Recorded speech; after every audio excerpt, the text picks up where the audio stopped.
Here's a look at all the fursuits I've made so far.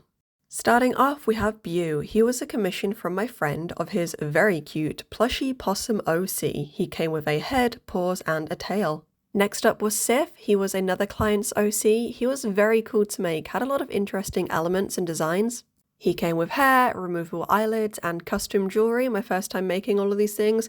Very fun, a big learning experience. Very happy with how he turned out. This is Strawberry. She was a partial made for Confuzzled. She was supposed to be a dog, but ended up being turned into a bear. And this is her sister Pancake, again, made for the same event.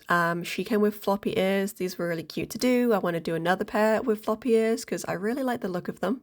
Next is this mossy cat, which I got absolutely no footage of, and the only proof of its existence is these two pictures. For the same event this year, it was ScotiaCon, and I made this dreamy dragon. This was, at the time, my most elaborate suit so far. It came with wings, tail, paws, head, custom eyes, minky horns. This was really, really fun to make. Also came with a little removable tongue.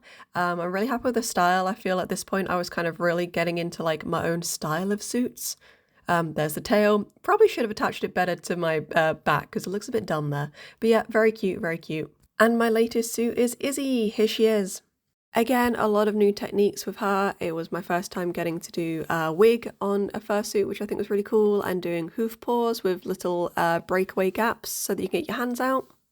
I'm very happy with how she turned out, and I think I'm finally getting the swing of this. Like, I think I've settled into a style, which I quite like.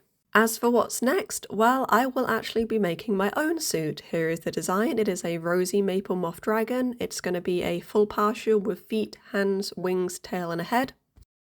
And here is a little sneak peek preview on some of the designs I'm working on for Confuzzled. These are still work in progresses, so they're probably going to change, but yeah. Massive thank you to all of the support people have been showing me on my fursuit builds. I really appreciate it, and yeah, if you like what I do, stick around to see more. Bye!